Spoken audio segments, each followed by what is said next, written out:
Hello, good morning everybody. आज मैं आपको लेसन 5 पढ़ाने जा रही हूँ विस्टास का, जो है चैप्टर का नाम है शुड विजार्ड हिट मम्मी। देखिए इसमें जो है जॉन अपडाइक की लिखी हुई ये स्टोरी है।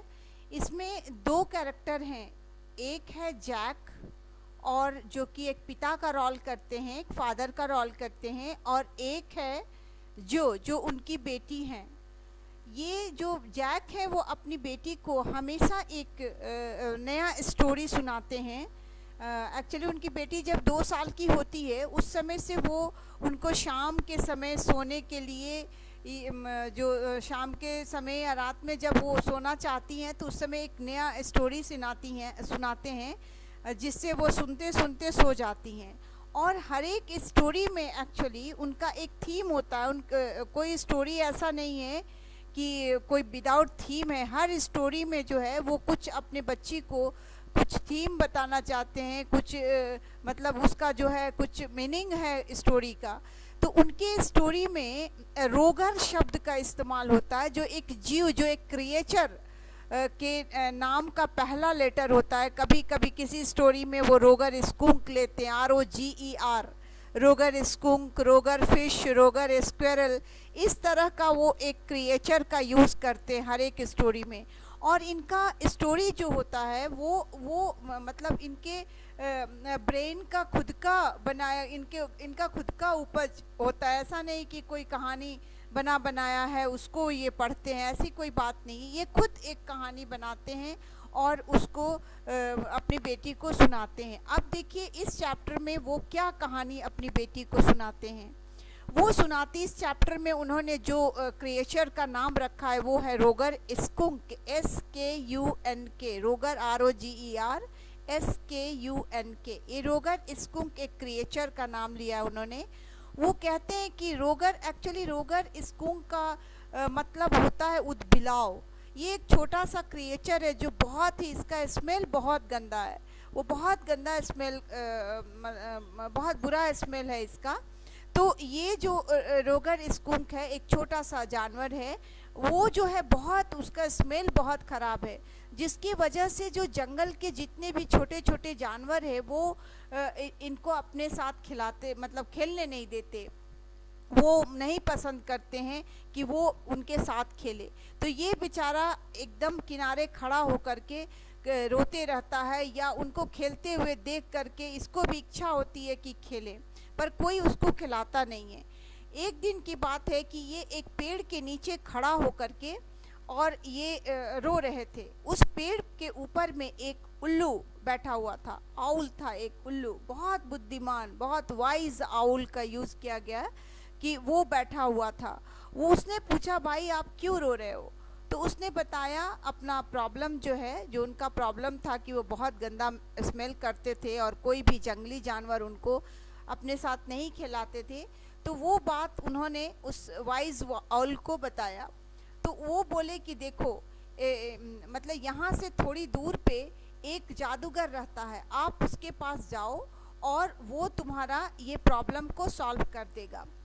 तो वो जादूगर को के बारे में बताता है, और वो बताता है कि क्या आपने कुछ मतलब पैसे लिए हैं। एक्चुअली पाइज शब्द का इस्तेमाल किया गया है। तो क्या आपने लिया है पैसों के लिए? उन्हें 7 पैसों की ज़रूरत होती है। तो एक तरह का टोटरम है। तो वो बोले कि वो 7 पैसे तुमसे डिमांड करेगा। तो वो बोले कि नहीं, मेरे पास तो 4 ही पाई है।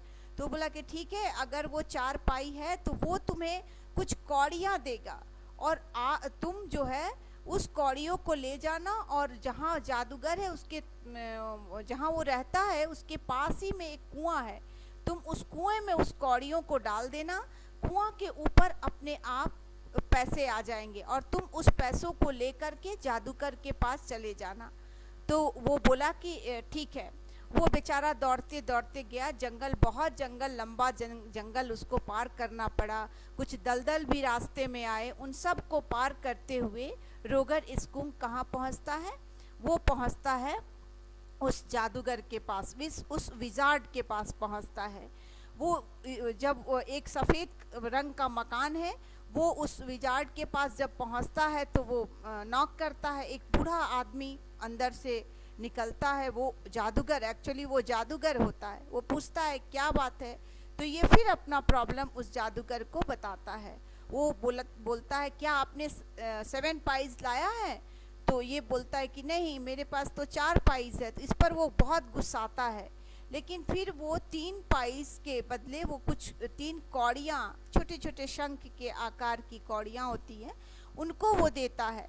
और वो उसको लेकर बोलता है कि जाओ कुआं के पास, तुम्हें पैसे मिल जाएंगे। वो जाता है और कुआं में वो उन कौड़ियों को, 3 कौड़ियों को गिरा देता है।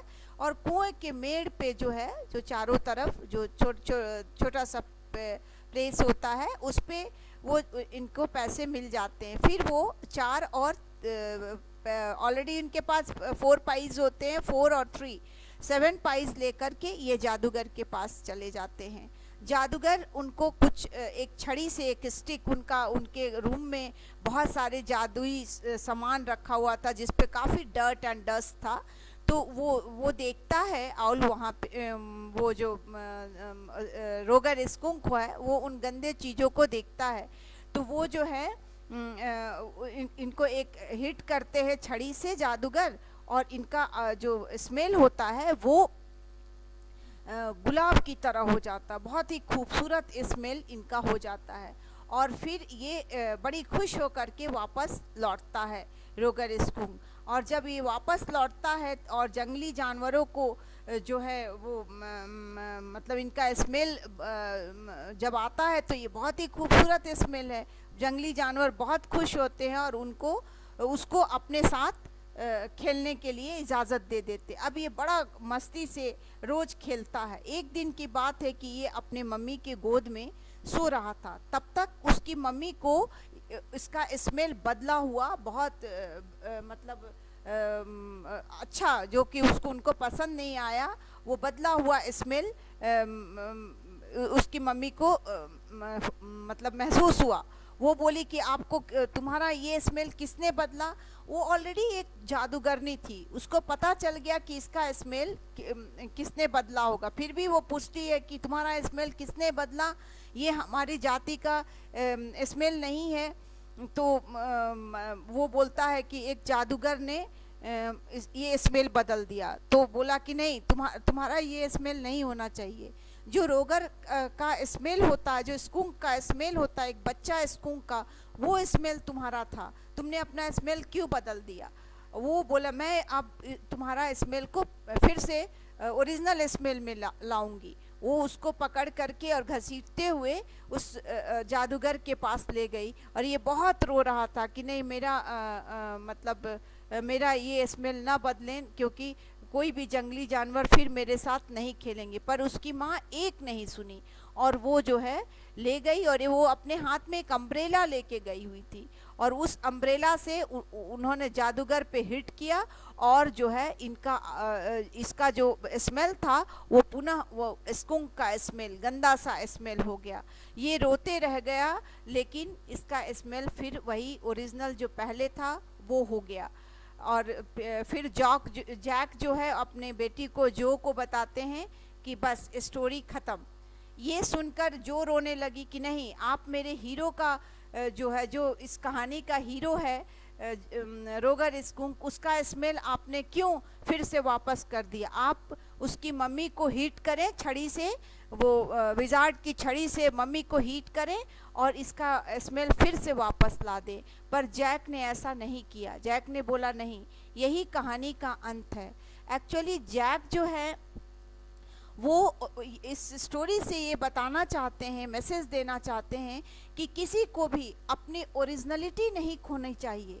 एक माँ को पता था कि अगर इस बच्चे का स्मेल रोज का हो जाएगा तो उसकी जाति जो है तो इसको एक्सेप्ट नहीं करेगी, क्योंकि वो अपनी जाति का जो उसका स्मेल था वो खो गया था। और दूसरा जाति तो उसको एक्सेप्ट करता नहीं, क्योंकि वो दूसरे जाति में वो कभी भी एक्सेप्टेबल नहीं होता। तो वो बेचारा जब बड़ा होता तो ना तो इधर अपनी जाति का रह जाता, ना तो दूसरे जाति वाले जानवर उसको एक्सेप्ट करते। तो इससे उसको आगे की ज़िंदगी में, फ्यूचर में बहुत परेशानी होती। तो ये मैसेज देना चाहते थे जो जैक थे अपनी बेटी को, कि आज का जो नया पीढ़ी है, जो यंगस्टर्स हैं या जो यंगर्स हैं, वो सब बहुत प्रेजेंट को देखते हैं, वो फ्यूचर के बारे में नहीं सोचते हैं कि मतलब अगर हम प्रेजेंट बुरा करेंगे तो फ्यूचर भी हमारा क्या होगा, बुरा होगा। तो हमें इस कहानी से ये मैसेज मिलता है कि हमें अपनी ओरिजिनलिटी को कभी नहीं खोना चाहिए, हमें हमेशा अपनी ओरिजिनलिटी के साथ जीना चाहिए। यही इस कहानी का सबसे बड़ा मैसेज है। और इस तरह से जैक अपनी बेटी को, जो को ये मैसेज देते हैं। तो ये आपका शुड विजार्ड हिट मम्मी कहाँ स्टोरी था, जो बहुत ही बढ़िया स्टोरी था। तो आज मैं लेसन 5 ख़त्म करती हूँ। नेक्स्ट वीडियो में मैं लेसन 6 के साथ आऊँगी। आप मेरा वीडियो कंटिन्यूअसली वॉच करें। अगर आपको पसंद आए तो इसको लाइक, शेयर, सब्सक्राइब करना बिल्कुल ना भूलें। Thank you very much.